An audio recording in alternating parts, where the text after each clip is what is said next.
Hi everybody, it's me, the Fetch, host of Inside the Eye Live.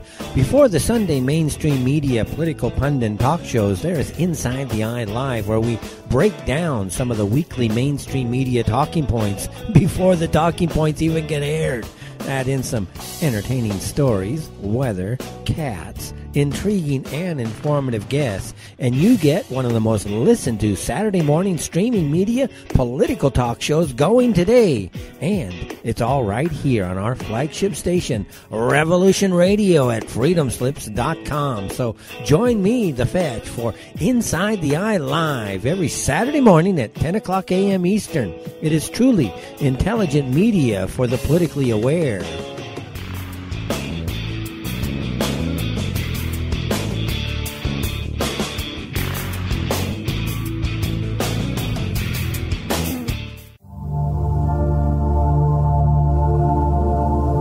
Welcome to Sacred Matrix, a divine paradigm of love and universal consciousness, with your host, Janet Kira Lessin and Dr. Sasha Lessin. Together, we transform the world. And now, here are your hosts, Janet Kira and Dr. Sasha Lessin.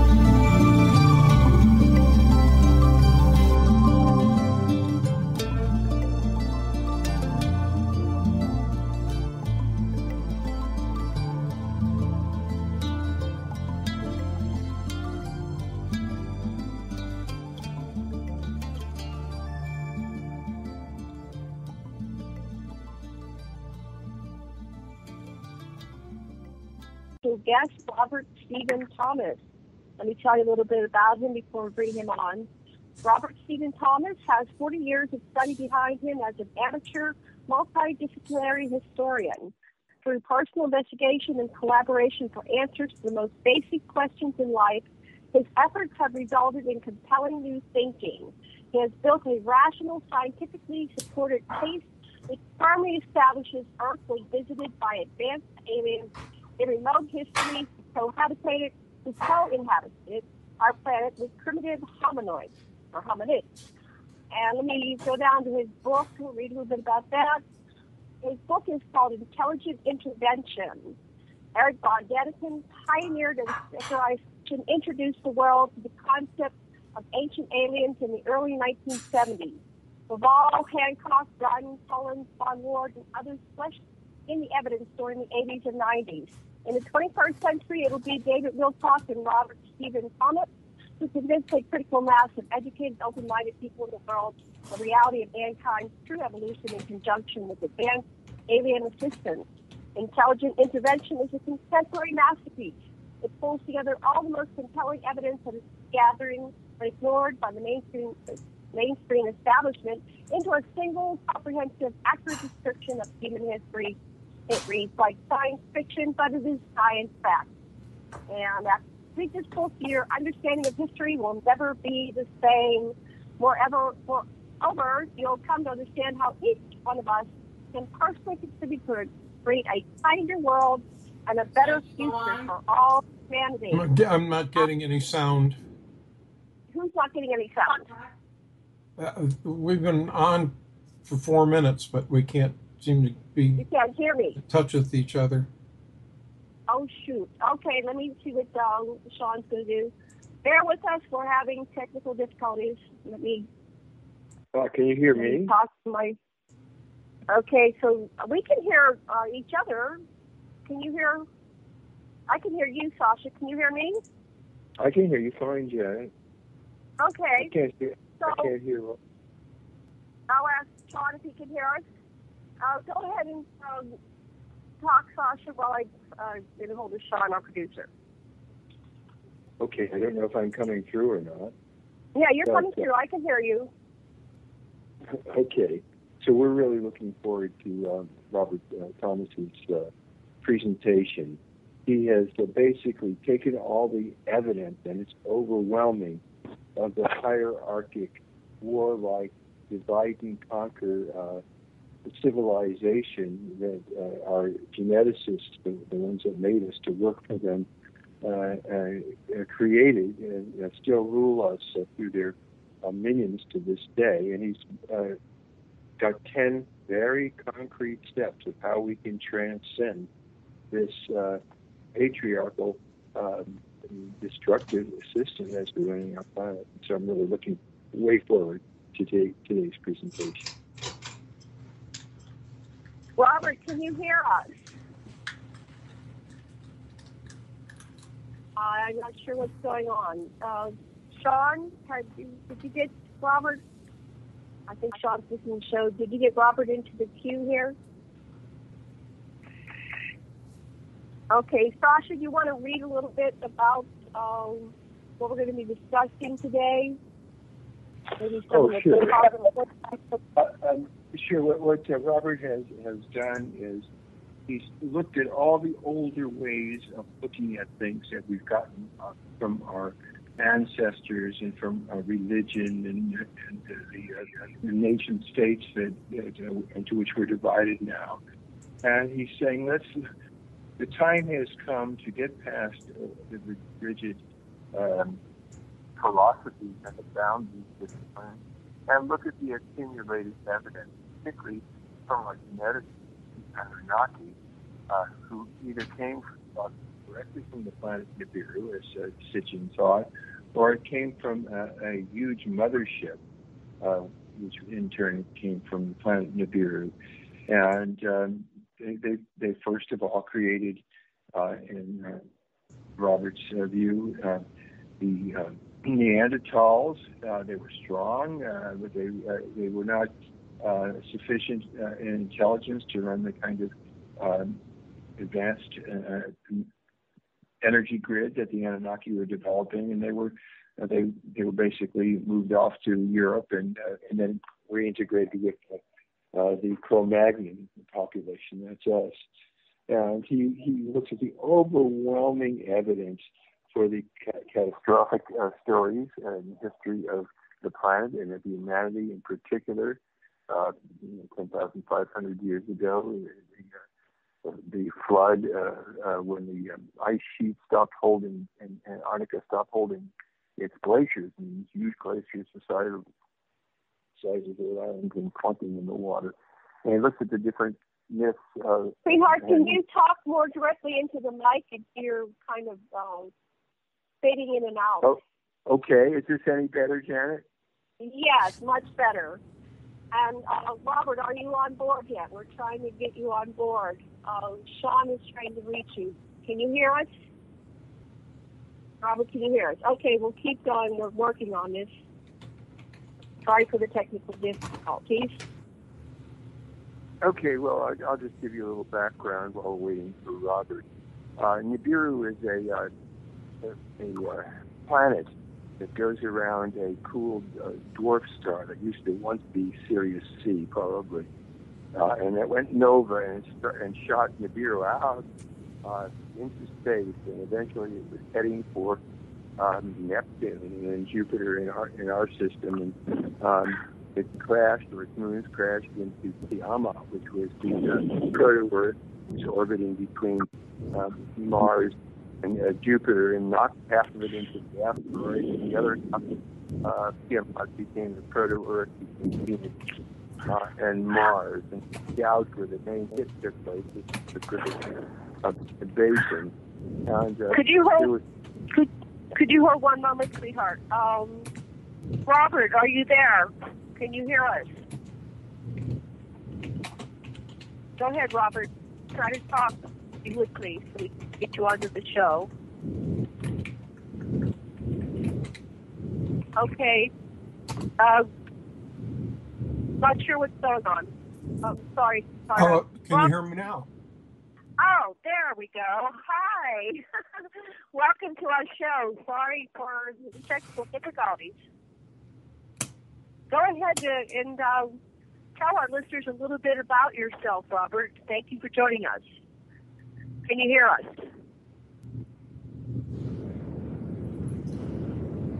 Not sure what's going on today. We're having a wild time.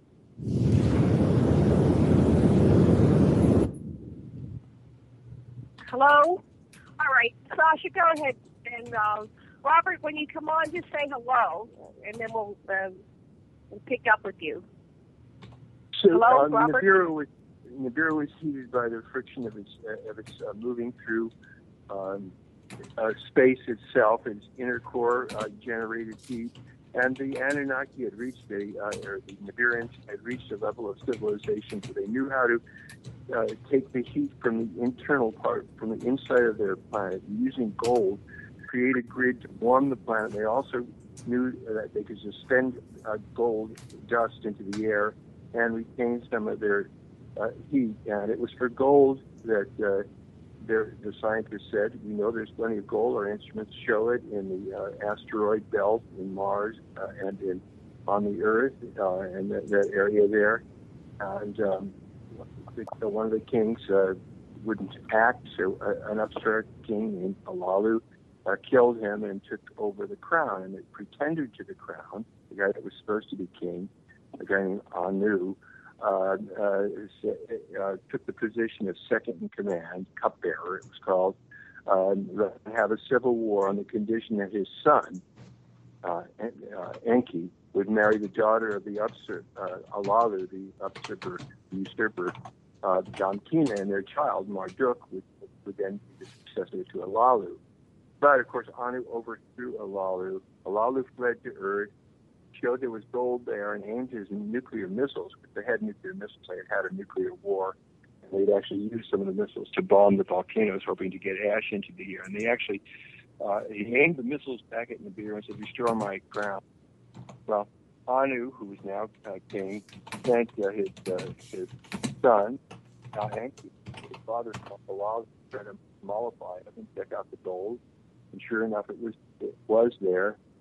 Enlil, who was the legal heir to Anu, impugned the find. There's not much gold there. So Anu sent this other son, Commander Enlil, down to Earth, and they were disputing. And finally, Anu himself came to Earth, and he had a drawing with his two sons. One of them, Enlil, was in charge of the upper half of the equator, the upper half of the Mediterranean, and Key was in charge of the gold operation. Most of the gold was in southeast of Africa. So that was how things were divided. Well, Alalu saw this drawing, and of course, Anu got to be ruler of king of Nibiru. Alalu saw this and jumped up and said, "I'm going to wrestle you again for king." And wrestled Anu a second time. Anu again won, put his foot on Alalu's chest, said, "I'm king." And when he relaxed a little, Alalu jumped up and bit off Anu's penis. And so Anu had Alalu dropped off on Mars to die there, and his trusty pal and kinsman, Anzu, was also dropped off to take care of him while he died. He had driven Enki's rocket ship to Earth.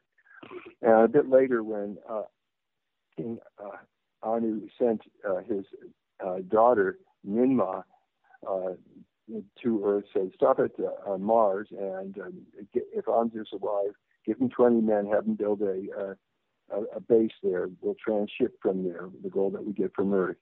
And she did that, and she and Anzu made a statue at Sindonia, the plain of Sindonia, where they had their major Mars port. And then she went on to Earth. I'm really going on with this history. This should be Robert's. Robert, you there? Yeah, let me. He's trying to bring them by the phone. I've got to double check. Okay, Sean, I'm going to go look the phone he gave me, and I'll see what that is. Hold on, Robert is back with us at this time, Janet. He's on the Skype call. What's that? Robert is back with us now. He's on the Skype call. Yay! Okay, great. Okay, let's start over. Robert, welcome to the show. Are you there? Say hello. Hello, Robert. Wow, we are having the worst trouble. The universe is trying to block what Robert wants to say to us. Anyway, so Sean, you said that, okay. Are you seeing the landline for Robert? Anyway, yes, I'm calling him now. You're calling him now. Okay, thank you. Sasha, can you tell us, you've been reading Robert's book. Ooh, Hello. Hello, Robert.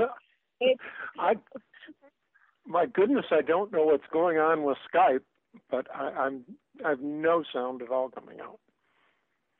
Can you hear? You can hear anything? Can't you hear anything right now? Nothing. Okay. I can see all you folks, but nobody. I can't. When hear anybody. Someone's talking, I can't hear a word. Shut you on right. Skype, Janet? Can you try calling Robert Sean? Can you try calling his phone? I just put his number in the box for you in the conversation. Do you want? Anyway, he can't hear us talking. So this is an amusing simulation. We're pretending like we're having technical difficulties, but we're really having a lot of fun. Robert's with us. Robert is on the line with us right now. Robert, can you hear us now?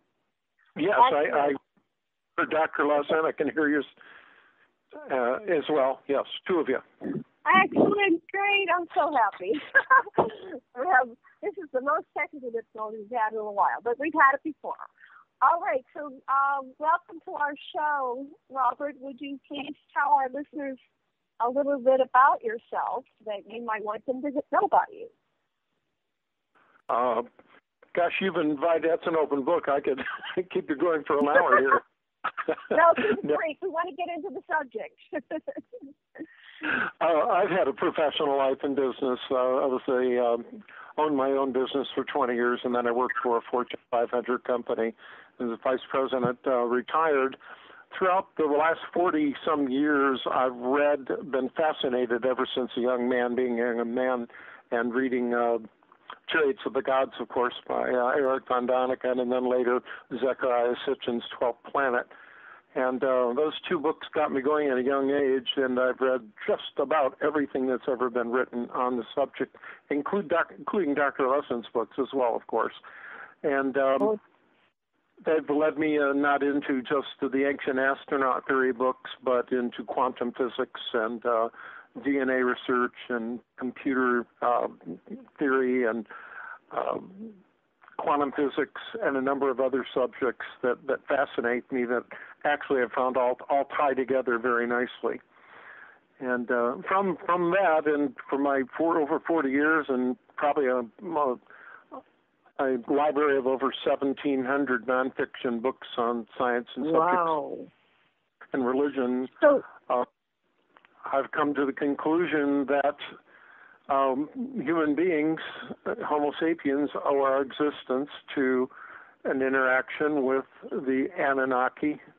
And at about 200,000 BC, and when they had a colony here on Earth, and their genetic intervention and tweaking, and then eventually procreating with early man. And, of course, believe that many of us, most of us on the Earth today are a result of that procreation. So this research you've done, which is very extensive, you differ from Zecharia Sitchin in a couple places. And I don't know if von Daniken, I started with von Daniken back in the 60s when I was a teenager. I don't think he really addresses the Anunnaki per se. Anyway, I could be wrong about that. But what's the difference between your conclusion, I guess I want to call it, and the conclusions that Sitchin and von Daniken come to? The conclusions that who comes to? Your theory about the Earth and the history of the Earth and who's been interacting with us. How is it different than mainstream history? You mean, or anthropology? Von Daniken and Sitchin. How do you differ? Well, very few differences. I think the one thing, though, I believe Dr. Lesson worked with Sitchin directly. I envy that. And God bless him. What a great man. And I think the one thing that he may have had wrong, I generally agree with all of the premises that's in his book. I've read all of them. But the one thing that I disagree with is that Nibiru was actually a part of the sun's solar system at a very odd elliptic. I think that I understand why he arrived at that conclusion and the passages that led him to believe that and some of the interactions. But I tend to believe that Nibiru was the home planet of the Anunnaki, but that they were from a planet that orbits the sun outside of our solar system. And I believe that their method of arrival here was through a artificial planet, and that Shar was 3,600 years, but that Shar was the artificial planet coming through space and as a result of space-time eclipse and passage, Einstein's relativity, that is, that it arrived every 3,600 years to take on minerals and important, valuable things from the Earth that it needed to carry on its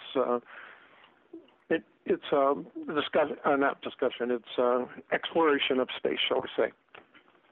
But aside from the idea of Nibiru being actually a part of the sun solar system and still being out there, I don't see that as being a reality. I think that might be the one thing that he may have gotten wrong. Now, if he didn't and it shows up in the next 100 years or so, that's fine. I can live with that. But I don't. Well, I'm just curious what led to the difference.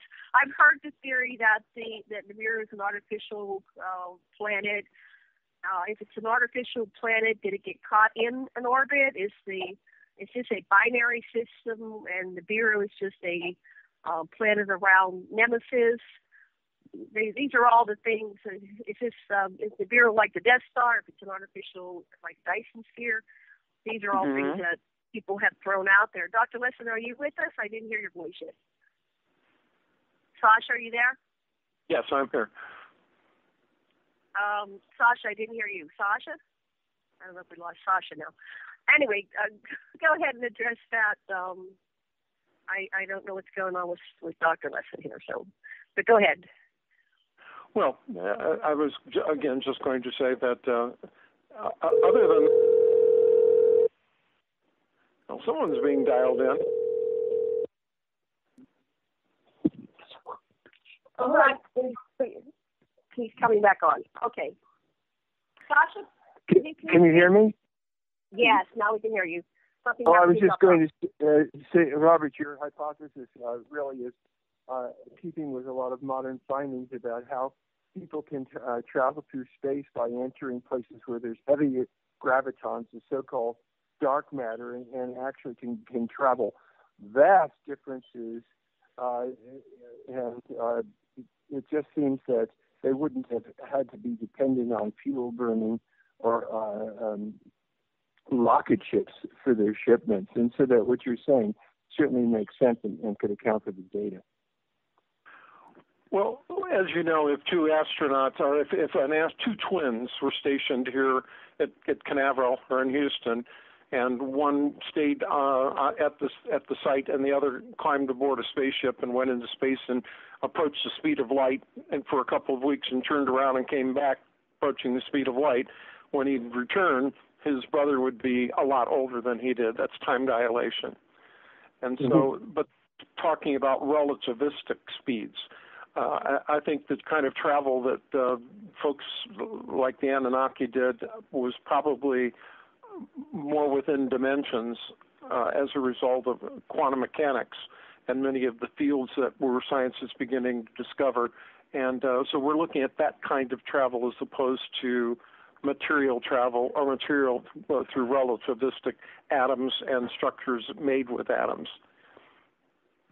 Right. There's also the Stargate type of technologies that we're getting stories of that they may have in Iraq that are from the Anunnaki technology. So probably they were using, like you said, interdimensional or Stargate type technologies. So well, we're doing entanglement, and we know that we can take photons, and we can take a carbon molecule known as a Buckminster fullerene atom, and we can entangle it with a pair or mate it, and separate them, put one in one side of the universe and one in the other, and change the spin or direction of one, and the other instantaneously adjusts for it. And those kinds of experiments have been going on in physics labs for almost 20 years now in Germany and Poconos Islands, I believe, some of the islands they've been working on them as well, research labs. So if we know that we can travel faster than the speed of light, it's simply a matter of gaining the knowledge of how that can be done by taking matter, in essence, atoms, which would be people and ships and materials made of atoms, and reducing them to a quantum field and then maneuvering them instantaneously and then bringing them back. We're at the beginning stages of that now. It's actually being done in laboratories, but we have a long way to go, of course, before we can theoretically take your pet dog and put the dog on the moon instantaneously. So this is Bell's theorem that once in contact, the contact stays and distance is irrelevant. But it happens with people too. Somebody whose loved one is in an accident or having some life-changing event is felt by somebody on the other side of the world, or when your grandma dies, you feel it. It's the same phenomenon, I think. I had one of those, Dr. myself, when I was a young man. And it was one of the most remarkable things in my life. It's. I'll talk about it for just a second because Sasha, this may answer it as well. I was senior year in high school, 17 years old, and summer, and went out to a small island. I grew up in Michigan with about a half dozen of my friends, and one of them owned a small island with a cottage on it. And we spent the weekend. And Saturday night, we were leaving the next day, Sunday. We had brought some beer, which we shouldn't have had, but we had beer out on the island with us. And it was pretty hot, and I slept out on the porch myself.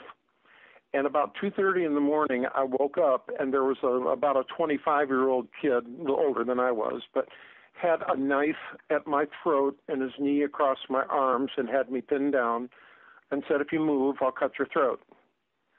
Well, he had had a couple. They ran in the cottage, grabbed all our beer, ran out, got in a boat, and it took off. I was okay, and they probably wouldn't have hurt us anyway.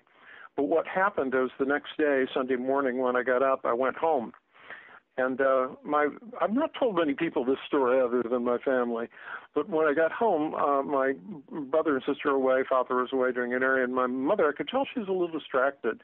And we sat down, she fixed me something to eat, and she said, "I had the strangest dream last night. I woke up in the middle of the night with this boy on top of this young man on top of me, pinning me down with a knife at my throat, and he had a red beard, red curly hair, and it was so real I was sure it was happening." And then it suddenly went away, and of course I never saw him again. I forgot to add that detail that he did have a red beard and curly red hair. But she had that as it was going on, and I was probably about 40, 50 miles away from her. So I don't tell many people that story, but that's one my one inviolable experience with that kind of thing. Wow. Well, those stories Everything are so in the universe is connected. Everything is connected that way if we can access the connection. Exactly right, Dr. Lesson, and I'm 100% behind you on that. Believe as well. I'm sorry. We'll go back and forth. Go ahead, you talk, and then I have a question. Go ahead.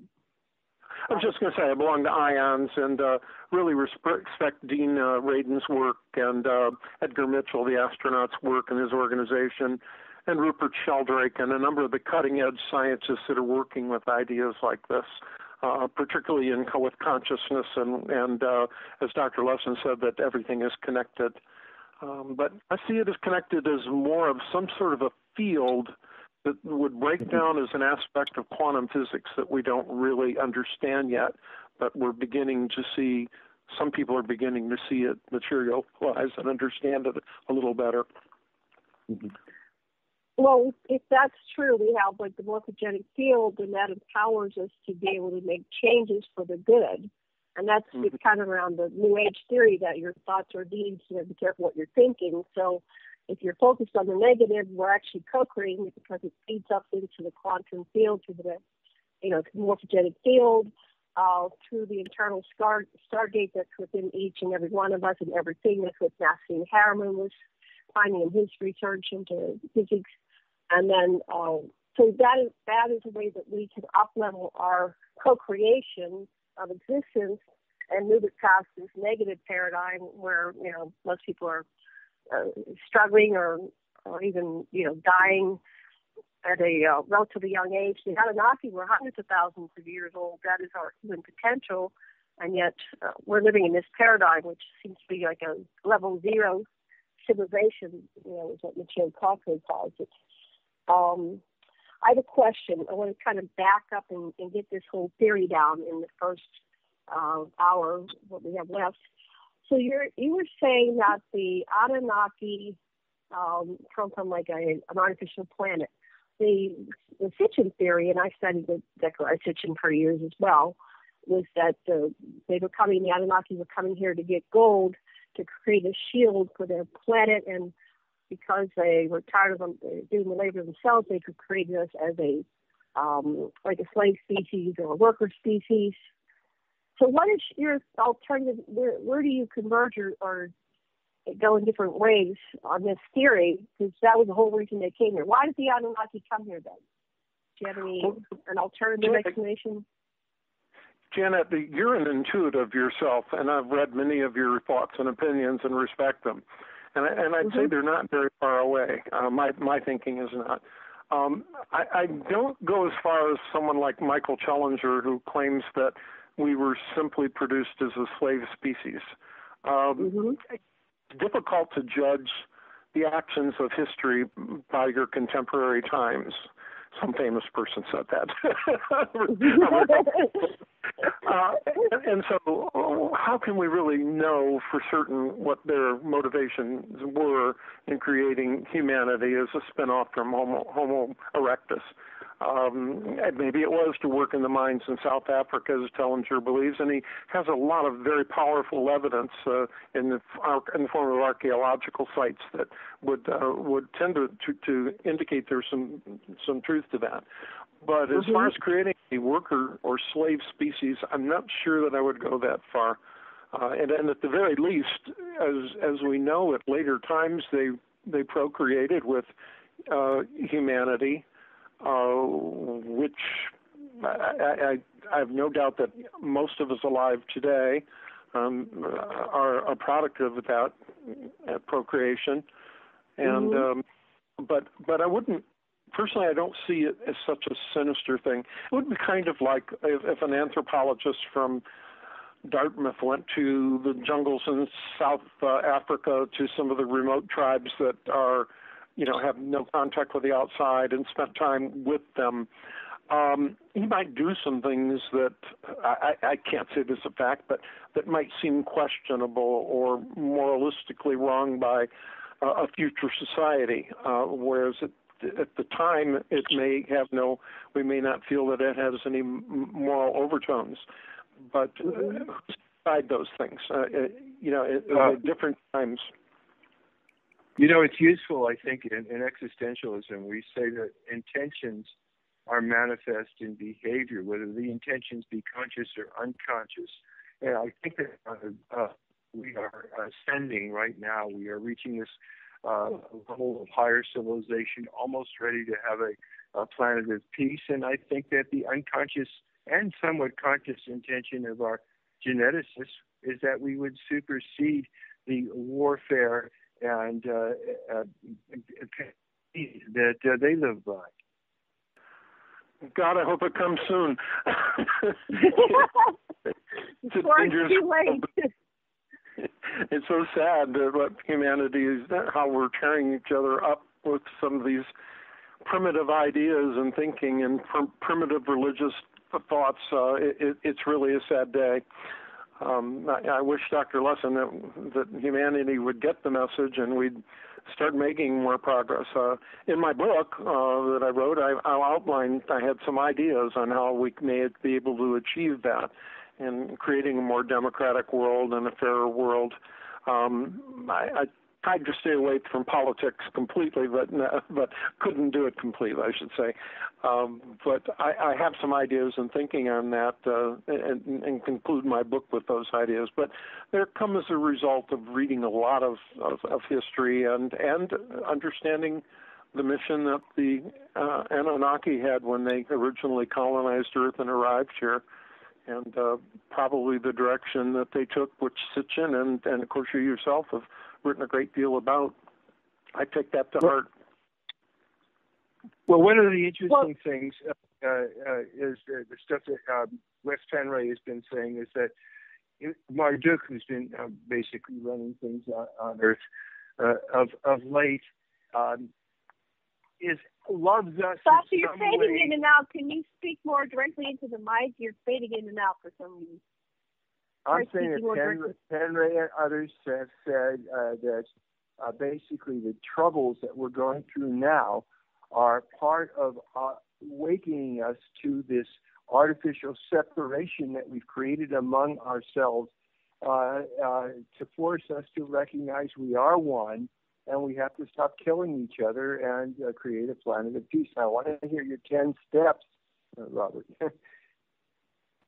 Well, the question for me about that is this an artificial separation that we alone, humanity, created for ourselves, or was it orchestrated by the creators of religions? And who are the creators of religions? Are they the Anunnaki? You know, what's going on there? Robert, I didn't get to read your book. It just came a few days ago, and Sasha's had it ever since. What are your theories about you should probably go on your website about religions or something. Yeah. Every major religion and practice is taught is either a direct descendant from a single original source or a modification of one of the direct descendants of that source, original source is Sumerian history. Go ahead. Yep.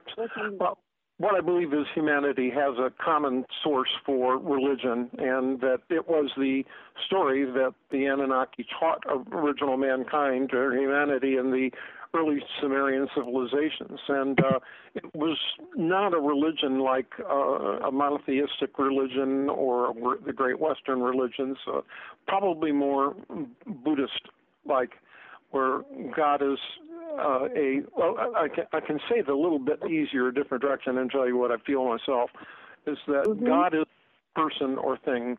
God is a force of nature that existed at the time of the Big Bang and before, and that is actually the active force behind everything that you see in the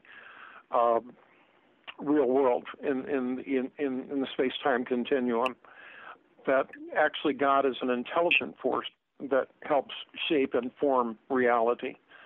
So it's a force that each one of us individually carries and shares, and when we die, we don't really die, our body dies, but our portion of that force moves on and joins with others, and we go on. Where we go, I don't know. No one's answered that well, although there are a lot of intuitives that have some good ideas, and some of them are pretty compelling, but personally, I don't know, but I do believe that that's it. I have no fear of death.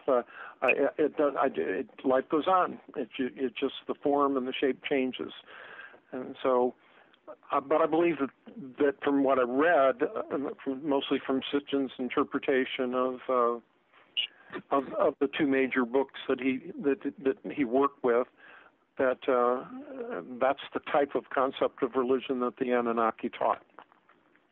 Right. The Anunnaki believed in the creator of all, and then we have the Galzu, which appears to be a more advanced species that was somehow directing and keeping them from destroying humanity. He intervened in the Noah's flood story.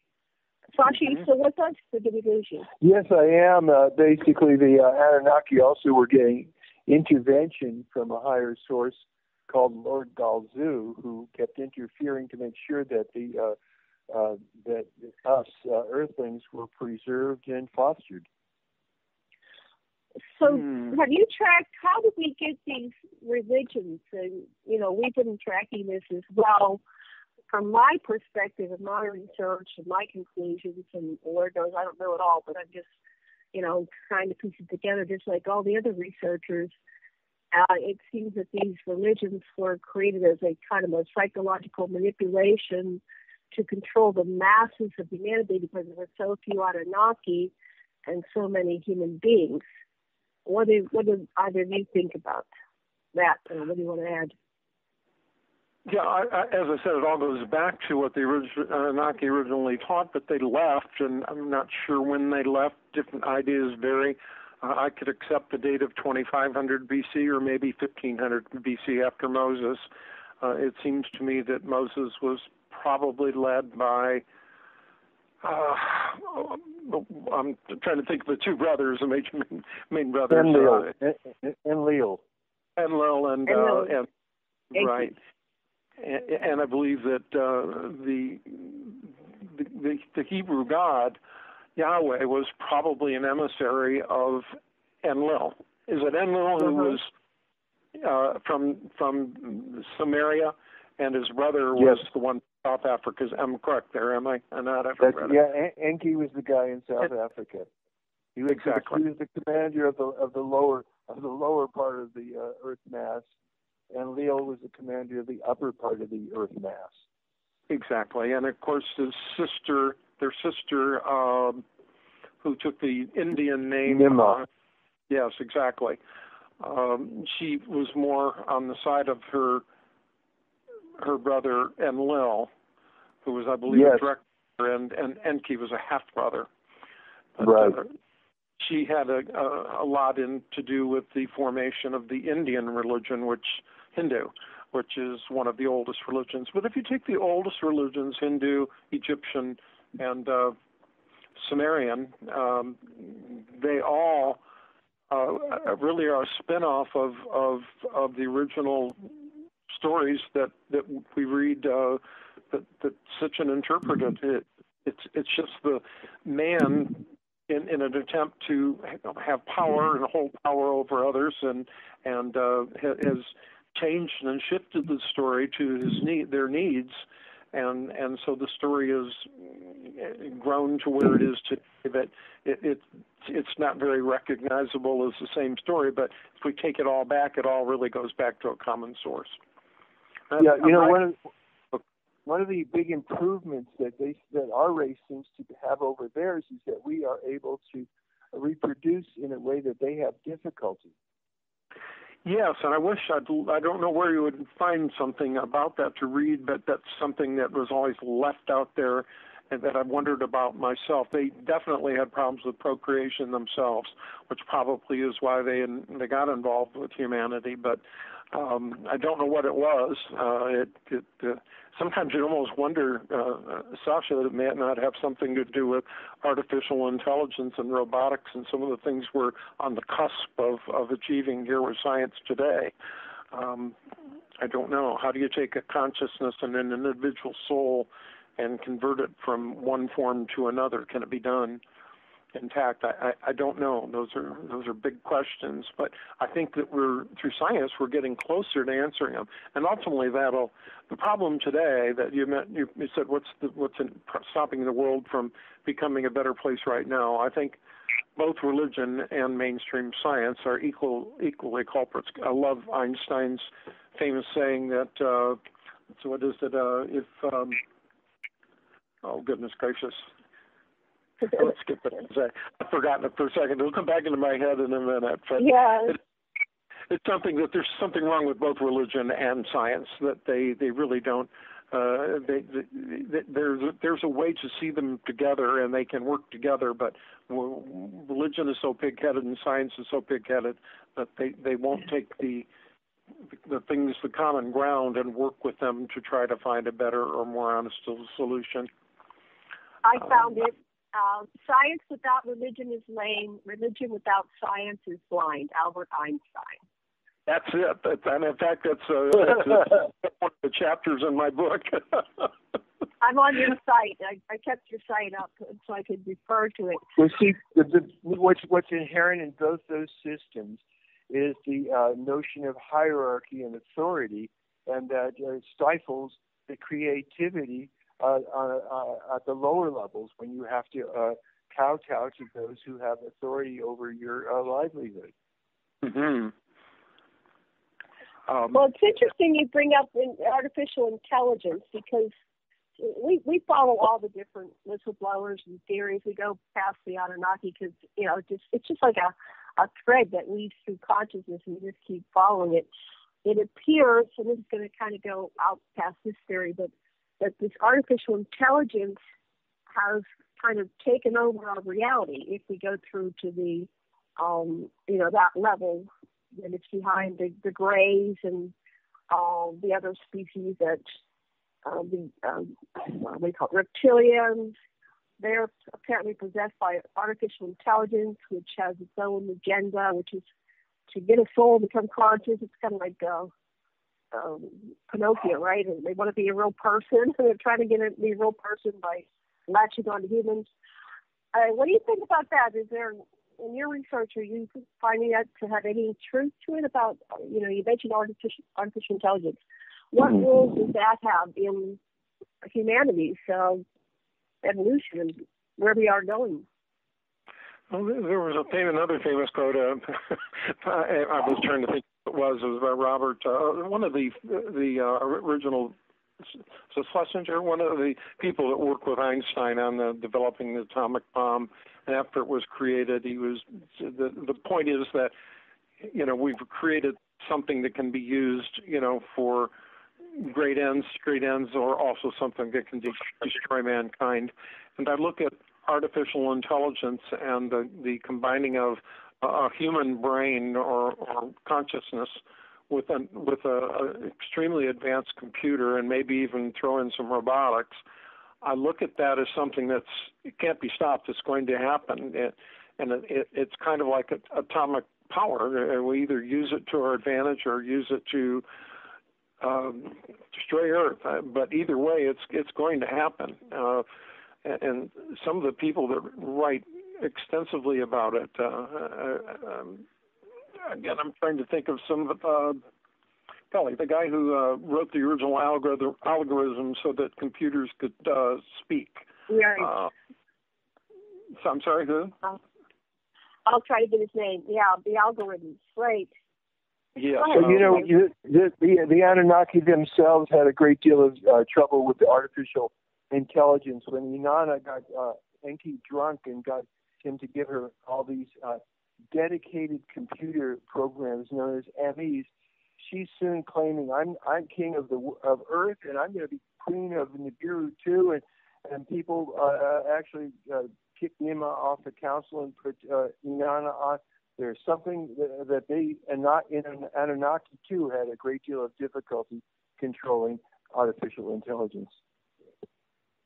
I believe that, and I've read a lot about that, but I've never read anything specific enough for me to understand it personally. I'd like to know more about that. Any passages, Dr. Lesson, that you might know of, and I'd be right on it. Have you written about it yourself in any of your books? Yes. There's this whole section. It's called Inanna and the MEs, and basically. Sometimes they're carrying them in little purses, but there was also a tiara and a scepter, and whoever held it, these are like dedicated computer programs that can only be operated by the holder, and it's like our government. There's somebody with a much higher order. For example, Anu could probably overrule Inanna, but nobody lower than. And so the rank and what kind of computer programs you got to control was critical, and evidently Enki was the master controller of the computer programs on Earth, anyway. Right. Yeah, something like that. Yeah. So we're looking at this artificial intelligence and how it's been a problem for them, and it certainly could be a problem for us in our generation, and everybody's looking at it right now. What I remember when I was studying with Gene Roddenberry, and he was talking about this, and along with Isaac Asimov and Robert Heinlein, with J. Allen Hynek, they were at all these conferences when I was in my late teens and early 20s, early to mid 20s. And so we've been looking at the robotics and where we're going to and how that could take over overnight without anybody really. They could be in control right now for all we know. So what do we do about it? Is that natural? Is that evolution to go from like these human avatars, these physical forms, to this artificial intelligence? If God didn't want us to have it, whatever God is, we wouldn't have it, the potential to do it. It's our goal. The meaning of morality is to take these wonderful potentials that we have and further evolution rather than make us further back. It comes down to attitude. It really does. And that's one of the things that upsets me about mainstream science is that there are so many important things that they should be straightforward with people on. The question is one, of course. I'm not a skeptic, but I'm very skeptical of the many claims. It does. I mean, on the other hand, I see very well how some of the sightings and some of the things that have been attested to have happened could very likely have happened. But I guess from Missouri, in a way, show me. I want to see harder proof myself to really believe it. I don't doubt it. I know that because of what we read in Sumerian texts and in Indian Hindu texts, there were people here who flew around in space. And if they were there in the past, it's very likely that they're here now and may even be monitoring our actions as we speak. And that wouldn't surprise me. But, gosh, I wish we had something more definitive that the world could be aware of. And if the government, any form of government, major government, the United States, Great Britain, or whatever, is sitting on information like that, I would be terribly disappointed to learn that. Because knowing about it and dealing with it is part of the way of accepting it and coming to terms with it is one of the ways that we're going to overcome it.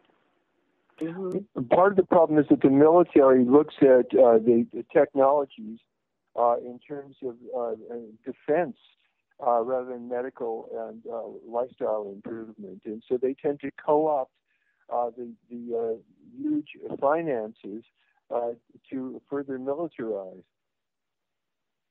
Exactly right. Well, we literally can have created machines now that will allow the blind to see, and they can walk about and see objects in front of them and have had no vision for most or all of their life. We have people that with shut-in syndrome have been paralyzed neck down and are now mobile and can move about, feed themselves, walk, move, and so forth. So science is a wonderful thing. Robotics and computer technology and the things that are available to us, if we use them to those ends and those kind of purposes, then the world has only good things to gain. But we have to be, of course, vigilant that that knowledge and technology isn't used improperly. Roddenberry said that it was inevitable that we would become some kind of robotic human hybrid, that once we started having parts of us wear out in order to live past a certain point, that we would have arms and legs replaced or eyes, or technology would intervene and allow us to have this extreme longevity that he was predicting. And I think that's why they got into data in the next generation. What was that going to look like? So that's just that's Gene Roddenberry you're quoting. Yeah, Gene Roddenberry, right. I used to go to all the conferences, and then Gene would do these private presentations, and we'd sit there with our jaws dropping because he was talking about now. He died in the 1980s, so he knew where we were going to, and so did Heinlein and Asimov. They were either insiders on what the technology was, and it because they just knew too much. It was amazing. So that's the theory, that they were insiders and they couldn't really tell us directly, but they were getting information, leaking it through their science fiction.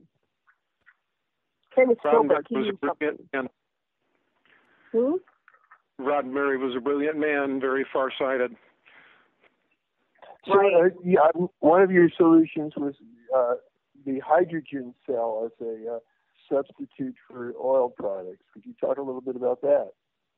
Sure. I think that's saddest things to be going on in our economy today and in the world. It absolutely, literally breaks my heart. We have so many people whining daily. You pick up the paper and hear complaints about global warming and how are we going to solve it. We've got the solution. We've had it for over 3 decades, and we can be doing it right now as we speak. But because of the what am I trying to say? The multinational corporations and big finance that have billions and trillions invested in ships and tankers and cracking plants and infrastructure. They want to suck all of the oil out of the ground first before we move on to hydrogen fuel cells. But we can do that right now. It's a form of energy that we can power our. All right, just hold that thought. We're going to be talking about the hydrogen cell technology. Will return. We'll be back in 5 minutes.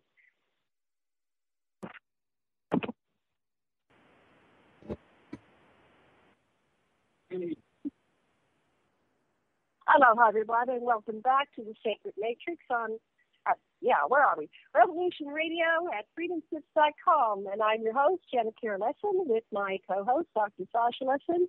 And we're having a fascinating conversation with Robert Stephen Thomas about the Anunnaki and all kinds of things. This is a very interesting conversation. Before we get back to our show, I'd like to remind everybody that Revolution Radio is listener supported. So please do go over to that donation button on our website and make your donation today. $1, $5, $15, $20, whatever you can donate is greatly appreciated. We do thank you very much for your donation, which allows us to bring these shows and many others like it. So thank you very much. We were talking about the hydrogen cell technology. Before we go back to the conversation, sweetheart, Dr. Lesson, are you with us? Yeah, tell us what a hydrogen cell is. What's that? What's a hydrogen cell? Yeah. Right, we're going to talk about the hydrogen cell. And Robert, are you back? I am. And okay. As I was saying, it's so simple a process today to convert simple water, to separate the oxygen and the hydrogen apart, and then take the pure hydrogen, which is in a gas form, and compress it into a dry form and put it in a small container, and that works and does the job of a tank of gasoline. You know, one of the things that was remarkable about the governor of California, Schwarzenegger, is that he was kidded and people joked about him because he drove big, huge SUVs. But what people don't know about him was that the SUVs were powered by hydrogen fuel cells, and they emit nothing but water vapor and emitted nothing poisonous or destructive into the atmosphere. He also, as governor, was responsible for putting together a string of stations from San Diego all the way up north of San Francisco, and they're still available today, that people who drive hydrogen-fueled cell cars can make that drive all along the coast and find enough stations to get replacement packets. Just like you replace your gas or get a new tank of gas, you stop in and get one of these packets and they snap it into place. And the equivalent for that process was comparable to the cost of a gallon or a tank of gasoline. So we've got the capacity to both make these fuel cells and use them.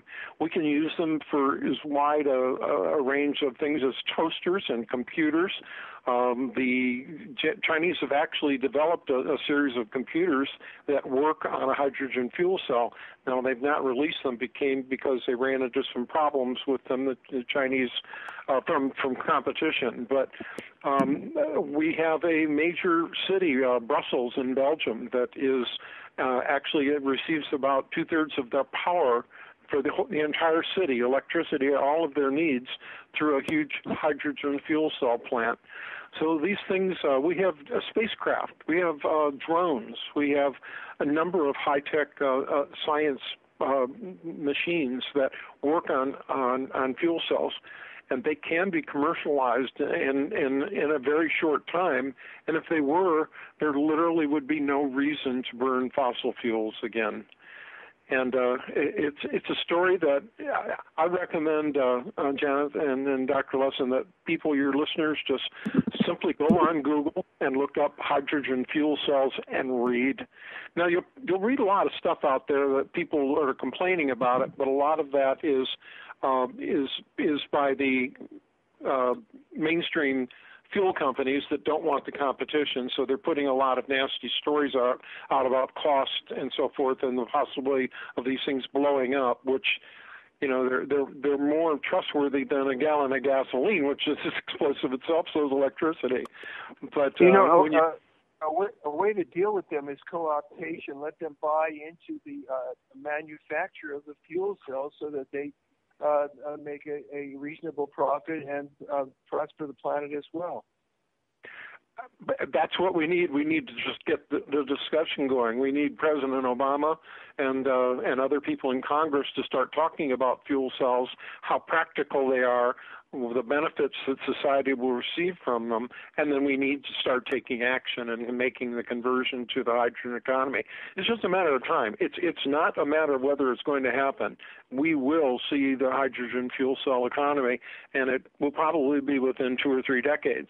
But we could be doing it right now, and that's sad. Yeah, that makes you look at what's going on here, and if it's a conscious society and they want to move into things that are green and clean and are going to protect the land and protect the environment, these people, it can't be just about money, because these people have children too that it's affecting. They have a world too that it's affecting.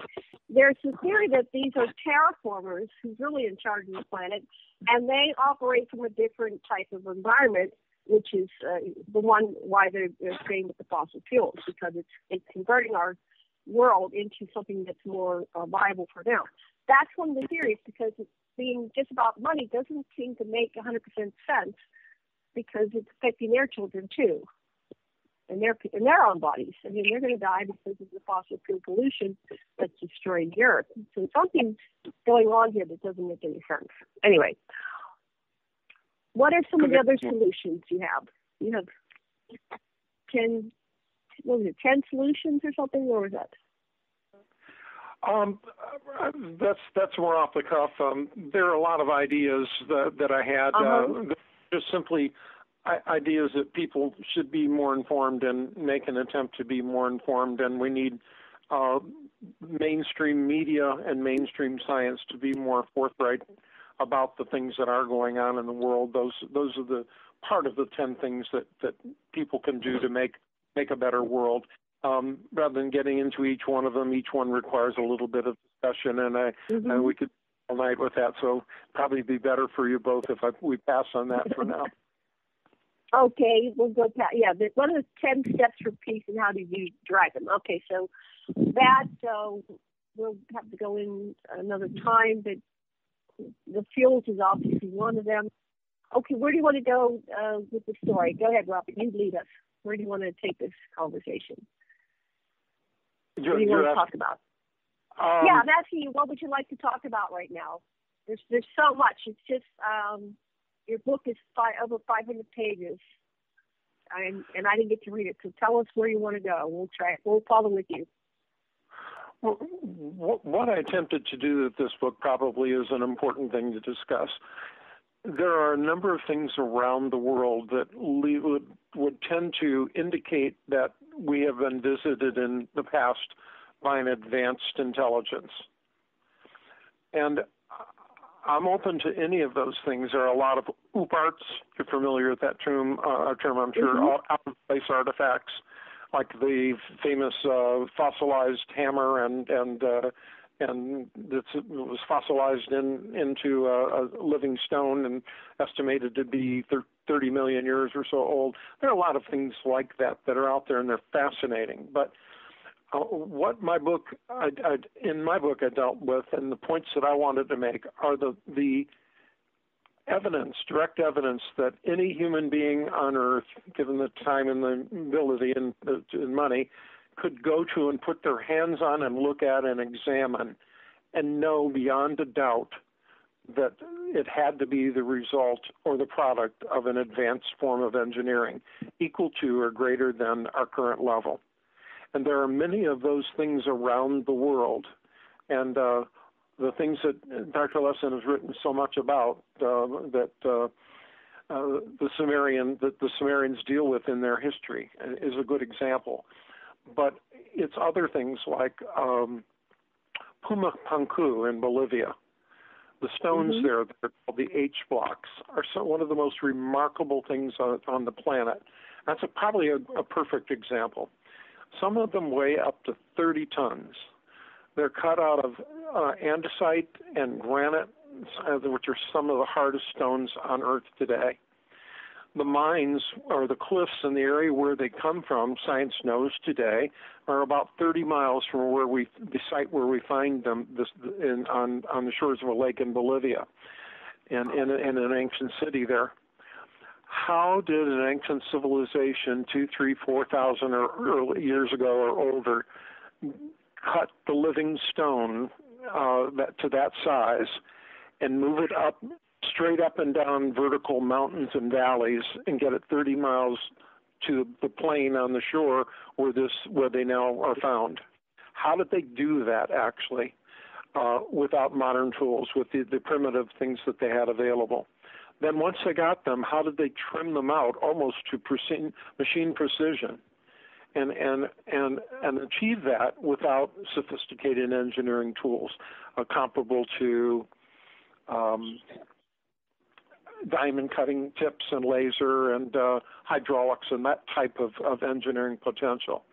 I think the greatest challenge that we have today as explorers in this area or researchers is that we have to take the battle to the archaeology departments and the engineering departments of the top universities. And we need to force them, if through embarrassment if necessary, to explain to us how these things were done without remarkable engineering potential thousands of years ago. The stones at Baalbek, which weigh in the excess of 1,500 to 1,800 tons. I see they've just discovered a new one, which in the last few months, which is even bigger. Those stones are so big. Right now, if you read a history book, it says that history will tell you in mainstream history and what you're taught in school is that the Romans did it. Well, there's no stone in the history of Rome that has ever been moved anywhere in any Roman part of a civilization or city that is heavier than 3 tons, about 3 tons. And yet we're talking about 1,500 and 1,600 tons. It just simply couldn't have been done. One of the quotes are one of the things I mentioned in my book, that for the Romans, if they actually did build Baalbek, the platform at Baalbek with these giant stones, and then not included in their history, would be tantamount to writing an American history and not explaining that Americans went to the moon. It's really that silly. So we have a number of sites, Baalbek and Pumapunku and the pyramids and a number of other sites around the world that defy explanation, just simply could not be done. And I believe that the archaeological departments and anthropological departments and the engineering departments of major universities need to be challenged on these and tell them to either put up or shut up. If they believe that these were done with primitive tools by primitive people, then do it themselves. Give a summer sabbatical to some professors and get a couple of classes and send them to Bolivia, to the cliffs where these stones were cut, and see if they can do it with hand tools. And if they can't do it, then admit that it can't be done and that something else happened and that the history we have of mankind is wrong as it's being taught in school today in most of our modern nations. Now, it's a long speech there.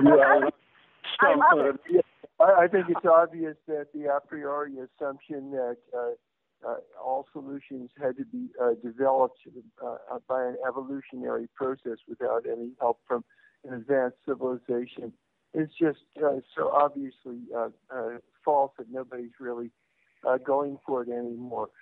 Michael Tellinger has suggested sonar as a way of of moving things, just like the Coral Castle in Florida was supposedly moved by sonar, and Michael even has some of the devices that he thinks were employed in other cases, like at Angkor Wat in Cambodia.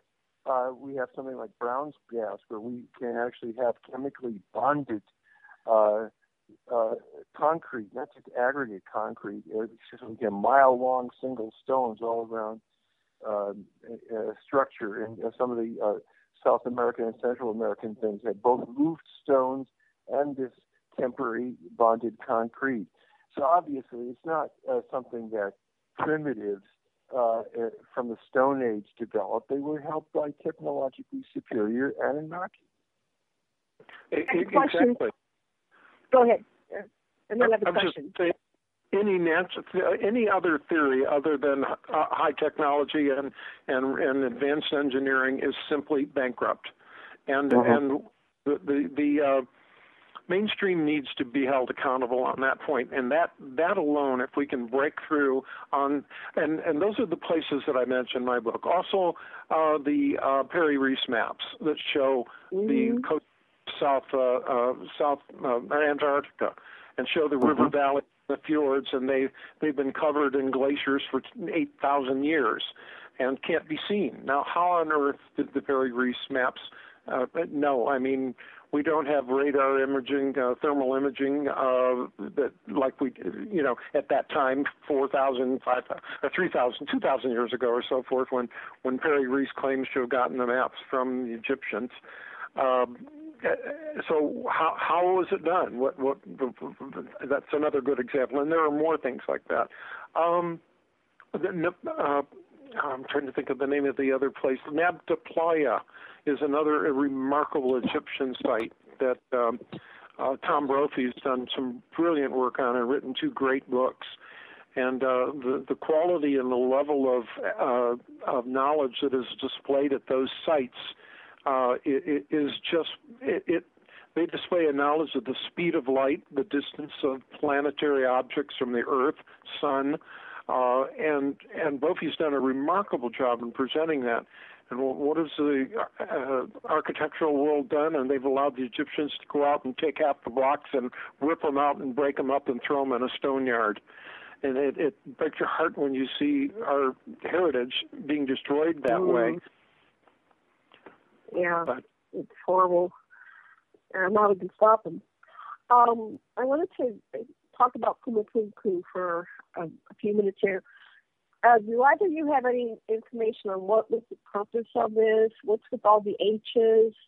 Or what's the wall with all the faces? It looks like a couple of faces are kind of E.T. The H blocks, Janet? Yes. So, what's the purpose of the H blocks? Any idea? That's Pumapunku. That's in Bolivia. Right. That's talking about earlier. Yes, the H blocks. They're so interesting. Any idea what they were for? A bunch of H blocks. Their original purpose. What were they for? Any ideas? Well, the television program Ancient Aliens did a very, very good version. Sometimes that program is a little over the top. I like what they're doing, but on the Pumapunku and those H blocks, they did an exceptionally good job in that television program, and they visited the site and they've taken some of them and put them together and tried to describe through computer analysis what they may have looked like. But they formed some sort of a building we don't really understand. One of the last things that they showed was a way to ramp to propel spaceships or planes into the sky, and is very creative work. But it was something like that. Had to be something close to that, but with a remarkable engineering potential that not only built those things, but they were built for a function equally, as advanced. Mm-hmm. What about you, Sasha? What do you found purpose? Okay, can you hear me? Yeah, sure. Okay, well, from my perspective, what happens when Marduk was closing in on the Sinai? He had kicked Thoth out of Egypt, and he was closing in on Egypt. And Nabu, his son, who had subverted Canaan, the cities of Sodom and Gomorrah, and what Commander Enlil ordered Ninurta and Adad, his two of his sons, to look at an alternate spaceport on top of the Andes where they already were mining tin and stuff. So first they built Pumapuca, which was a landing platform, and then the huge city of Tiahuanaco and the part that's under the water called Huanaco. And they had sluices and water running back and forth to these different places. And after a while, after most of them got off the planet, after the nuking of Sodom and Gomorrah and the nuclear fallout killing off most of Sumer, they just left the planet to Marduk, and Marduk's been in charge pretty much since then. But most of the Anunnaki started in the next 600 years getting off the planet, and they left from Nazca, supposedly, where they took off with their great big ships. And they specifically mention that they are sending these large rocket ships, which sounds different than the kind of what we expect them as using for gold freighters instead of carrying stuff with burning fossil fuel. That doesn't make sense. And so Sitchin doesn't quite have their transport right. But in any case, Pumapuca became like a shrine for the people. This is where the gods came and went. And on the wall of Pumapuca, there's all these different kinds of aliens, and it's not just Anunnaki who have been visiting the Earth. There's grays, there's longheads, there's reptilian. On this wall of Pumapuca, it was like an international shrine, and people would come in. It's very interesting. One of the Incas are much later, decided he was going to put stones on top of the mountain too, and thousands of his subjects got killed when the things rolled off the logs. He tried to move heavy stones on logs; it crushes the logs. Well, yeah. Back to you, Robert.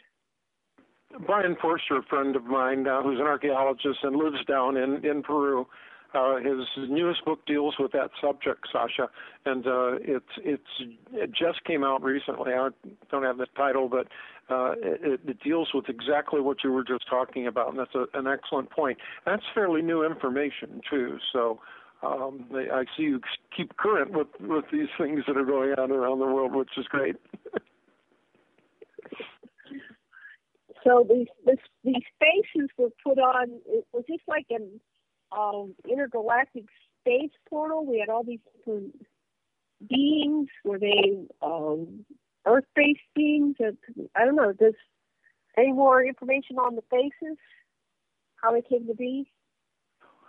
Well, I've seen photographs. I've not been to Pumapunku, but I've seen on television some very good series photographs of the feces that Dr. Lesson was talking about, and they do show grays and the different forms of common aliens that we reference today, and they're pretty distinct, and they look exactly like the way we picture them today, and we know this site is at least 3,500 years old, if not older.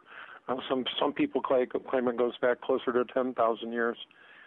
But I have a good friend, Paul Von Ward, who also writes on these same subjects. And Sasha, if you've not read any of his books, you would enjoy them because. I've read his books. I like his books a lot.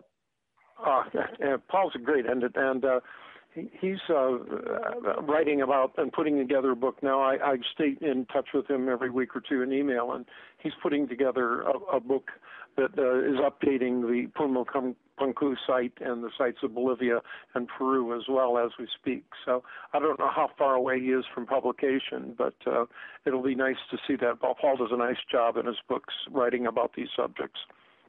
Yeah, I would like to add that in the museum in Bolivia, there's stuff with Sumerian writing, and there's the icons are directly from Sumer. There's pictures of West African-looking people. There's statues of obvious Sumerian types with Sumerian curled beards and the clothing. And so it was Adad and Ninurta brought all kinds of people across from India, and these are the descendants of Kain, and the South American Indians were brought over on both shores, Atlantic and Pacific, and they settled in Central America, the north and east coast of South America, and the west coast of South America, with a stop at Rapa Nui. Yeah, it's another thing that science has to take a more honest look at, how places like that can be. They need to explain and offer a reasonable reason for their existence, and we need to get mainstream science turned around and start looking at things in a different way. That's what I'm working on myself right now. Is the book I'm working on at this time is to try to bring together enough people to form a group that we can formally bring, I don't want to say charges, but I want to go to places like the archaeological department at one of the major universities, and the National Geographic Society and the Smithsonian, and I want to challenge them with some of these ideas and say, come on, if you think that this was done by a primitive society, show us how it was done. Prove it. The ball's in your court. We say this has to be done through advanced engineering and technology. If you say, no, it wasn't, it was done by primitive techniques, then reproduce it yourself. Do it. Put up or shut up. And that's a great idea. I'd love it. And it would work. You could do it virtually with computers. You could test out this very easily. Through Twitter and we could get a lot of, really, I think you'd get a lot of interest in this and get a lot more exposure. And the more pressure you can put on mainstream science to account for these things, the easier it is for us to sell our case. Well, and that brings me back to conspiracy stuff. It's like, what? Why haven't they done this already? This is crazy. If I was somebody, a student in that field, I would be investigating it on that level. Would have done it, 20 years ago, 30 years ago. Is there something that's blocking this information? Is there like a gag order from, our educational department? You were an anthropologist, Sasha. What was going on when you were studying anthropology? It seemed like they were just trying to put it all into a box. At UCLA, we have the smartest guys in the world teaching these things, and they're doing the best they can, trying to force the data into the theories that they believed in, and that was an incremental evolution at the physical level, with missing links to be found. Of course, after 140 years, they never were found because there's no bone in the Homo sapien body that is like Homo erectus or Bigfoot's. We're totally different, and the application of this idea of evolution to all the technological advances that they all had to grow out of increasing complexity and sedentariness and the like. But that's Occam's razor that just doesn't cut it, because it's a much more efficient explanation to take the Sumerians' set of hypothetical variables and say, if this were true, what kind of data would you get? And you get all kinds of predictions, like there's land underneath the ice of the Antarctic. There's 4 rivers. If you do sonar on the beds of Iraq, you'll see there's a river called the Gihon that's down there, as wide as the Mississippi, and so forth. So using Occam's razor, the simplest, most parsimonious explanation, you come back to the Anunnaki's tales, even if they were propagandistic and ignoring the influence of earlier settlers. There were lots of other extraterrestrials, always has been, in contact with the Earth. But Sitchin was concentrating on the Anunnaki, and they adapted their genome to Earth. That's us, and they are our immediate ancestors. We have squatters' rights, but there's a lot of species that are very interested in Earth. Robert, back to you. I've written a lot about that, included those very points about DNA in my book as well, and I agree. You're exactly right. In fact, there are genes that we have discovered in the last 10 years or more that literally, when you talk to the geneticists that discovered them, looked like they had tweaked out with tweezers one gene in our strand of DNA and tweaked another and placed it like we're doing today, to create modifications in salmon and other things that food sources. So genetically modified organisms. Now, it looked like that's exactly what they were doing back then, and we're finding more and more of these genes, like the one that took us from having a large jaw and small cranium to, there's one specific gene that changed that to having a smaller jaw and the larger cranium that we have today, 1,300 centimeter. There's a specific gene that controlled that, and it just suddenly showed up one day in South Central Africa. And, it was here. Happened by accident. Right. So think about it. We're GMO'd. We are a GMO species. So they use little bacteria to make the slices. The bacteria actually slice the genes. And Lloyd Pye said there's one place where they turned the gene upside down so it wouldn't function. But we know about recanalization that happens in a lot of parts of the body, and the body wants to reach its highest potential. And our telomeres want to get repaired, and we want to go for it. And more of our genes perhaps are getting activated now that we're aligned with the galactic core, and the whole atmosphere, the environment determines what genes are activated, and plus our mind and our concentration. And that's one way of getting free of artificial intelligence too, is to reach the spiritual dimension where we're accessing our connectivity with everything and everyone. Yes, if we could, through artificial intelligence, use that to turn our telomeres, as you've said, to make them more acceptable and last longer and rebuild better. The potential for near immortality is closer and closer. You can almost see how we could extend lifetimes by hundreds or years or more. Dr. Aubrey de Grey, who's part of the Human Genome Project, and he's got the Fusel Institute and SENS, which stands for something. He says that right now, I talked about 5 or 6 years ago, so probably right about now they have the technology for half of the people alive today. So we're talking about 3.5 billion people or 4 billion people, whoever knows what the number is, will live to be 1,000.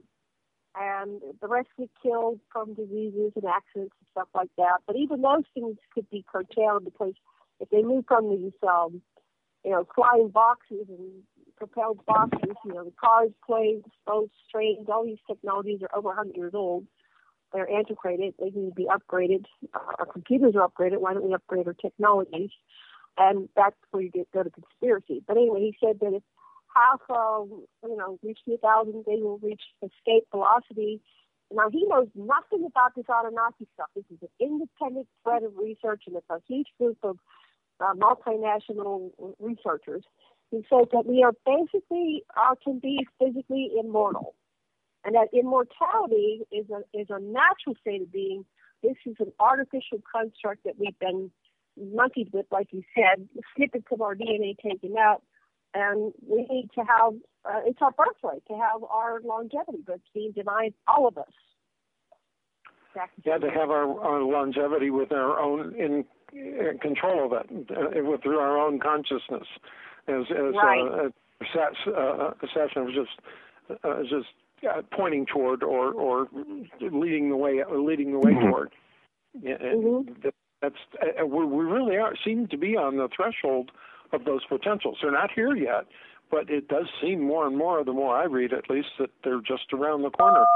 I don't think I'll live to see them in my lifetime, but there are things that could literally be beginning by the end of this century.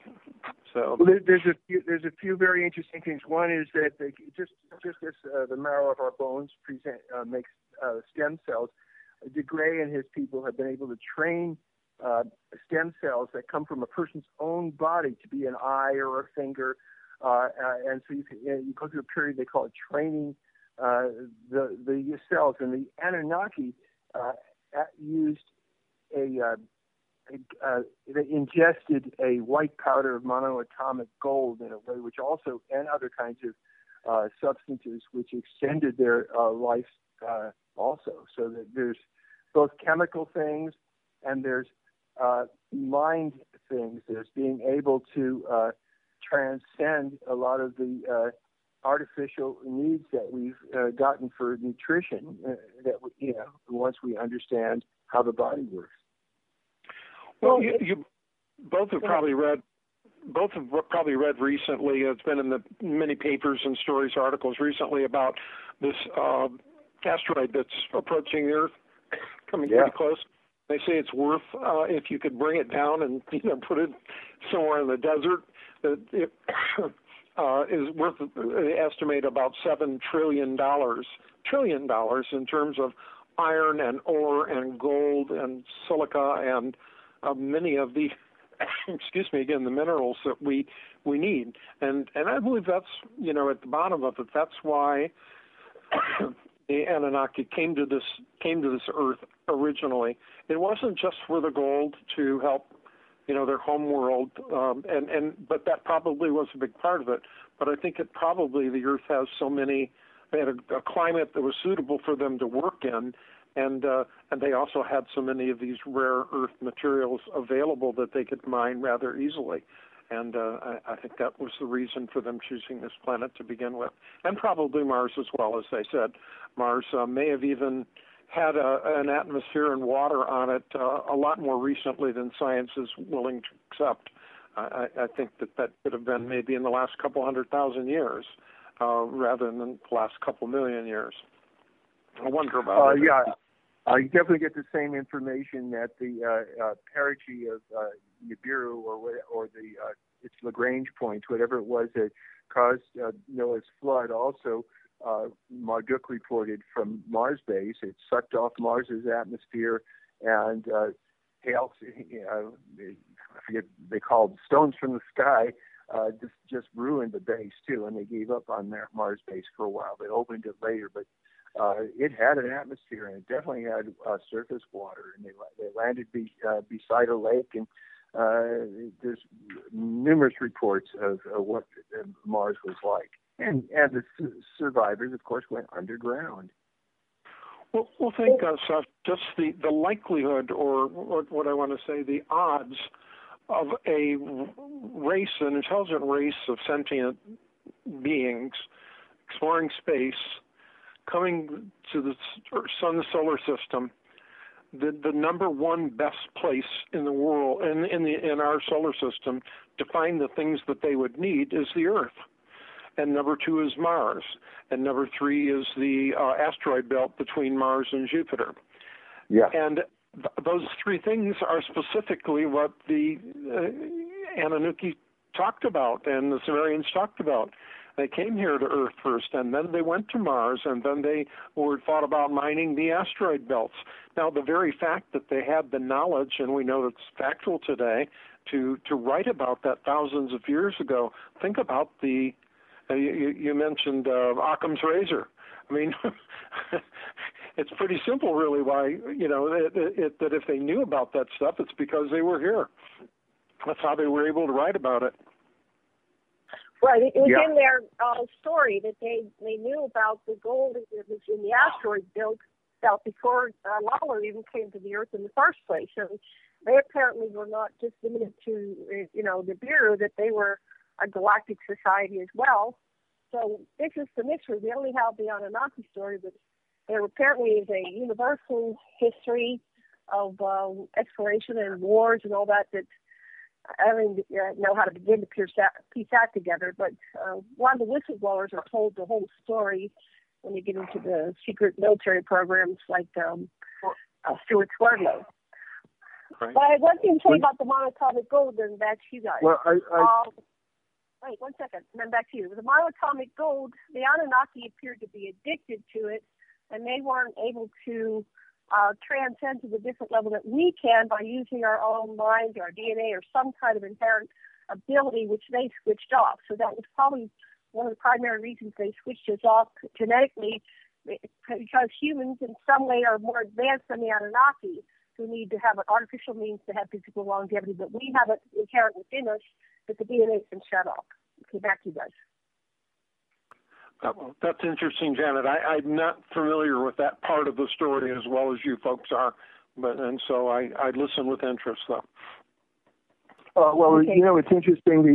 What the Anunnaki, who have been going to the Linkage Institute meetings, said is that basically the Lyrans came upon Nibiru before Sirius C went nova, and they prepared them so that they could be spacefaring, so that they could survive, so that they knew how to tap the heat within their own planet. And basically, the Lyrans prepared the Anunnaki to be a space civilization. And then they fought a war with the Lyrans, and the Lyrans left Nibiru. And that's the story that we get from people that say they're from Nibiru, that are in these meetings with our non-governmental agency leaders. Right. We have some whistleblowers that are talking about meetings that they're having with Anunnaki extraterrestrials, and we're piecing that together through the different interviews. And I'm still like you. I'd like to be invited to tea or to one of the meetings. Oh, you should be honored. Of course. Yeah, we'll have you, Robert, if you want to, we'll have you come in our discussions, these panels that we have. We're still formulating how we're going to do them, but we're developing an Anunnaki research team, because we're all out there doing work. Like, you've been doing 40 years of work, and we're doing our work, and we're missing pieces of the puzzle, just isolated doing our work independently. So, we've had Paul Von Ward on our show. I'll compose an invitation, and we'll see if we can, take this to another level. And I think disclosure is going to come from us, not from any governments. It's going to be our research and putting it together. I think part of it would be, I recommend everybody read Intelligent Intervention, Robert's book, because it really goes through the verifiable evidence. And once you just immerse yourself in it, it's overwhelming. The Anunnaki created us. They have the advanced technology. Some of it they gave to us, some of it they didn't. So, Rob, let's go back into your book a little bit more, because it is a wonderful resource for people that are just getting into this work and they're trying to wrap their heads around it. Do you want to tell us a little bit more about your book and what it goes into? Well, thank you. We've really talked about most of the major points that are in the book. I know it is a long book. It is 540 pages, but there are some photographs in it. But I've written it at about high school plus level. I'm in the process right now of writing an abridged version, and I don't want to say dumbing it down, but making it more approachable to like a junior high or high school kid, and basically talking about the same ideas and the history of humanity, but that are in this book, but in terms and thoughts that are a little bit easier to grasp for someone who hasn't gotten to college or isn't as an advanced a reading level. And that's why my next major project I'm in the middle of right now, and hope to have that done by this fall. But the ideas, I say once again, are the ideas behind it are things that you can get your mind around, understand easily. They're not things that a physicist would write about, or a philosopher that you might have to take a long time to think through reread it. It's pretty straightforward reading. The ideas are all the places that I mentioned, and the proof that I use are places and things that we can go or easily find online and with a computer screen and visit pictorially. And they just seem to all go together. The only thing I haven't talked about very much is One problem, I do spend a chapter or so discussing evolution, and I have a serious problem with both religion and science on evolution. I don't accept the Western, the theory of a Western God that created the universe and the earth and all the plants and everything in 6 days and 6 nights. I don't think that's reasonable. On the same token, I don't go the idea of new Newton, or what I'm not Newton, what I'm saying, neo-Darwinism is the term I was looking for. I'm sorry, where they believe that everything on Earth was a result of a one-off random mutation that created the first living reproducing cell. I don't accept that anymore. I think that is outrageous. The more you look at it, when you look at the most basic cell, an amoeba. And if you look at it under a microscope, and you see pictures in science books of it, it looks like just kind of a little gob of gray glue with a little hair sticking out of it. And that is pretty basic looking.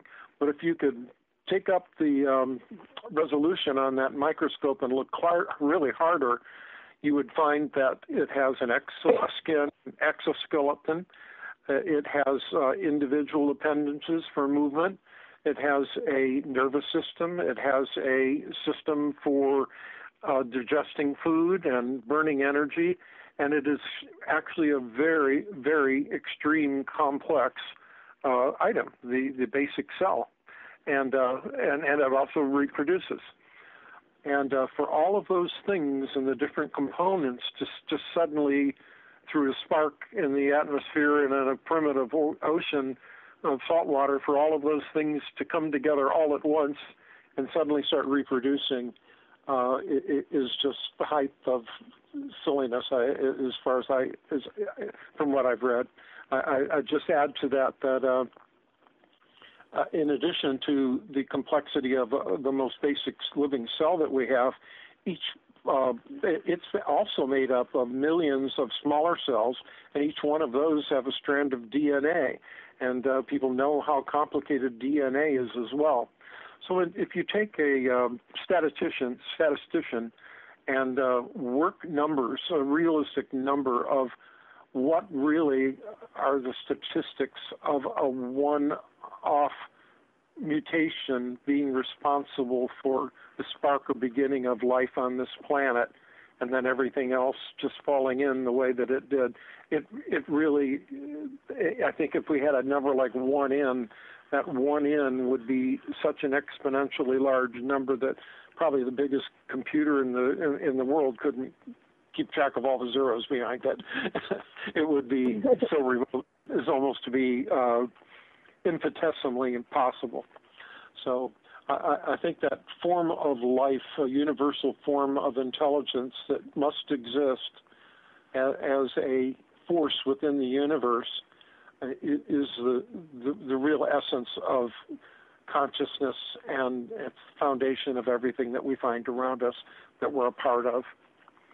So I try to make that case a little bit easier and simpler in my book, and that was the other major point I think that I didn't bring up to this point. You know, I look at it, it's really interesting. Roger, don't touch the button.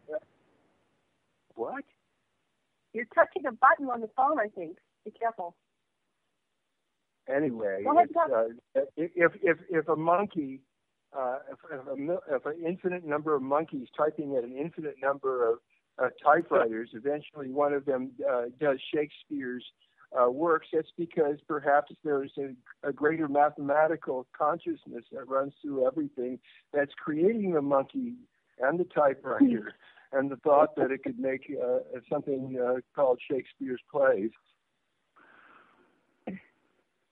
Exactly. Yes. I use an analogy. I use an analogy fairly close to that in my book.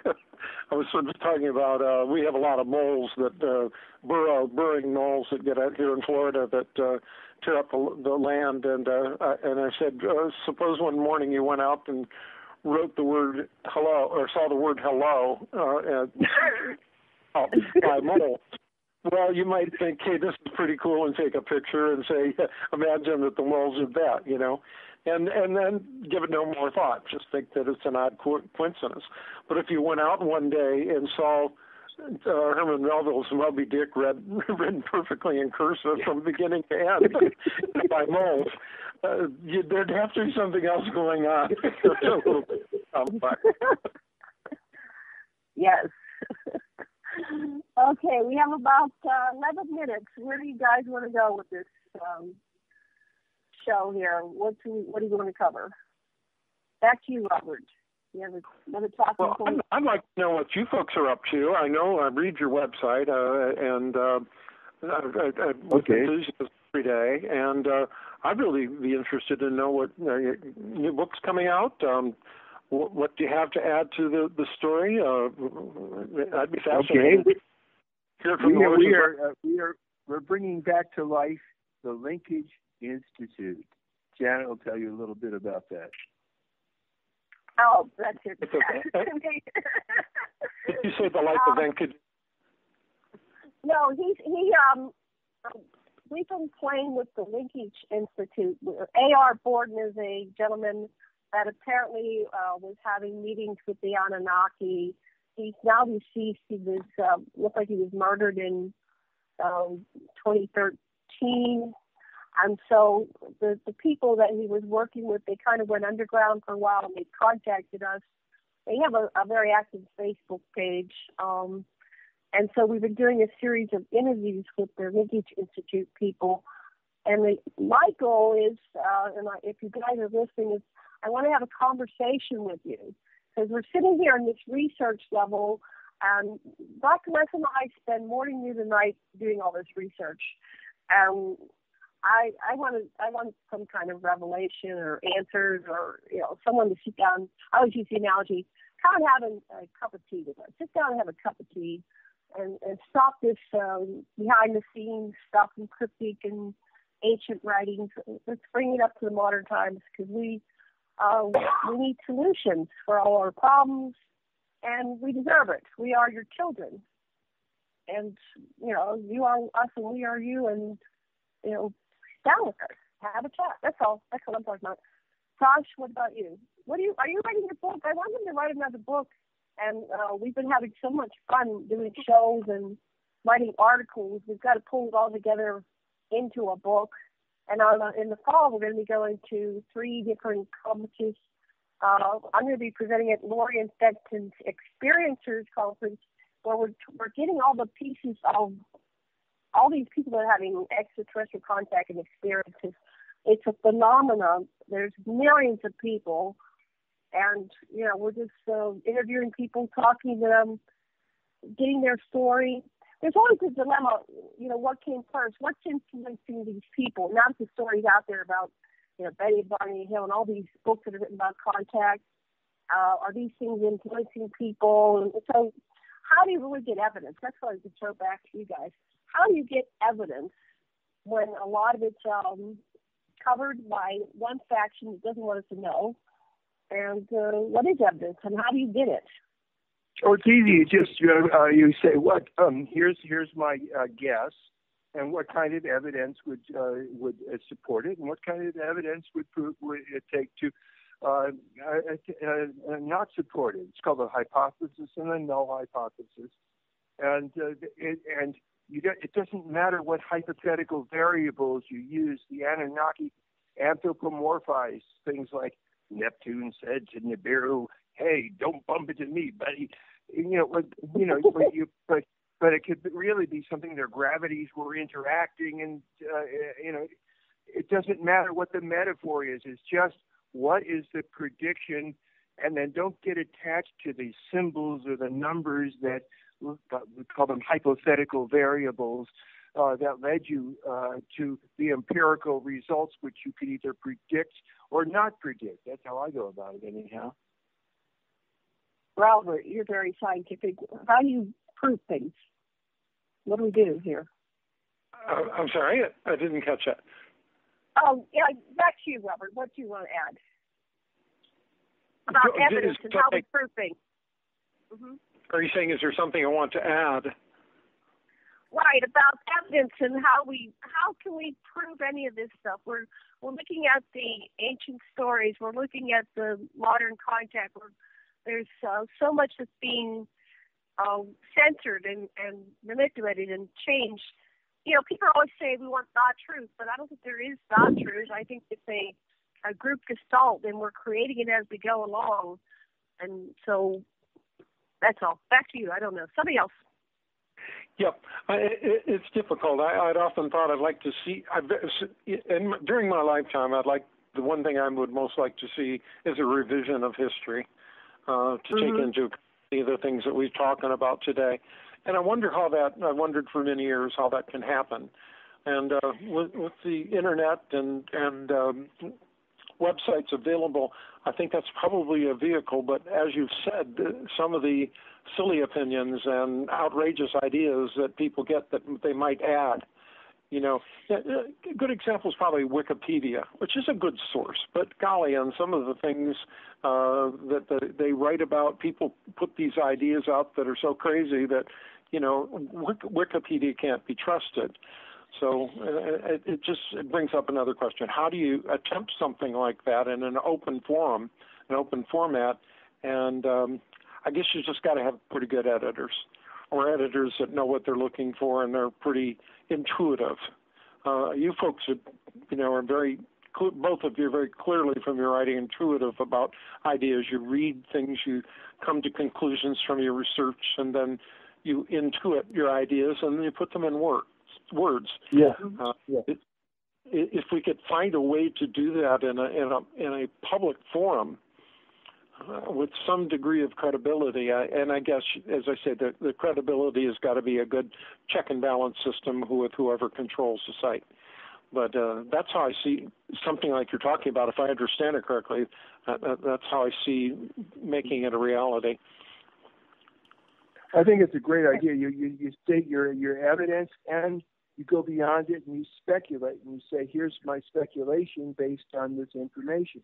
So it's clear which is which. Mm-hmm. What I've noticed about the internet is that when you create something, you know, a meme, and you put it out there, it soon becomes the operating reality for, existence. It's phenomenal. It is the artificial intelligence. The internet is our artificial intelligence, and it's a group gestalt. It's a group mind of all of humanity going into this and all of our input. So, for example, if you Google something, if you Google Zecharia Sitchin, sometimes Dr. Lesson's picture comes up because he's doing the research. Now, someone down the line might Google Zecharia Sitchin looking for a picture, and they'll see Dr. Lesson, 500 years from now or 1,000 years from now. They go, look, it looks like Sasha Lesson. But then maybe another researcher will come up behind, Dr. Lesson after we die, or if we're physically immortal, we're not going to do that. But let's just say on this system we're going to die. Then it'll be that person. So there is no God truth. It's constantly getting rewritten by this artificial intelligence, which is the internet. We got 1 minute. Back to you, Robert. Well, wait, our final minute. Wait, let Robert have the 5 minutes. Let Robert have the 5 minutes. No, that's okay. I'm very interested in what Dr. Lesson's thoughts here. What sounded like it's something very important. Well, it's the same thing with corporation soul. The president is dead, long live the president or the king. And so that you have a position just like the lineage head, the Enlil, the head of the Ram clan.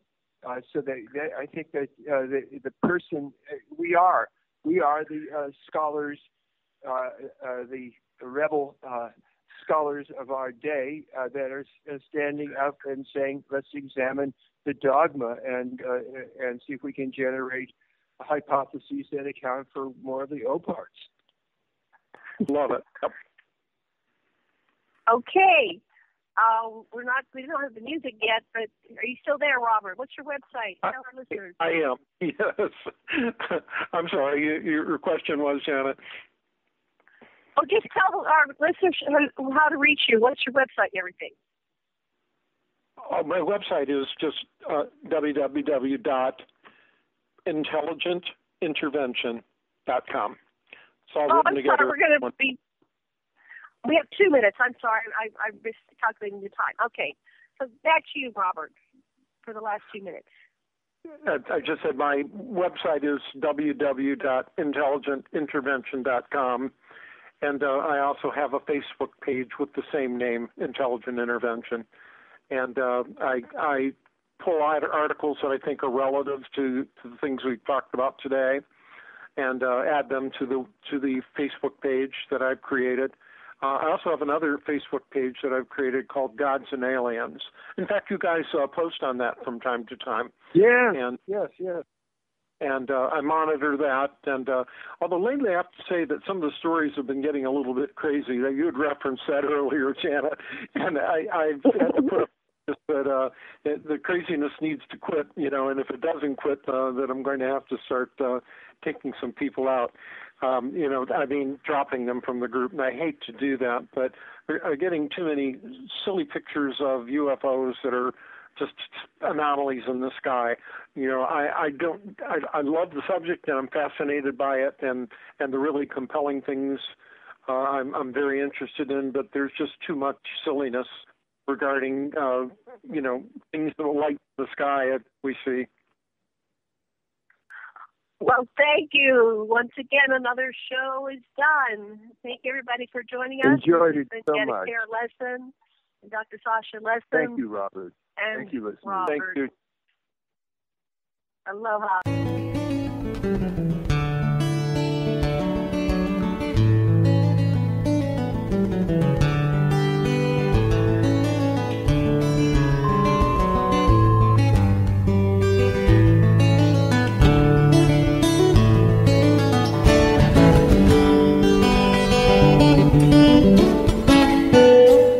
Revolution Radio at freedomslips.com. We'll be right back after this message.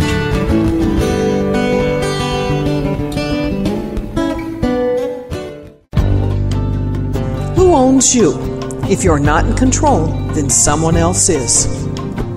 Join me, Ivy West, for Voices on the Wind, Saturday from 4 to 6 p.m. Eastern in Studio A.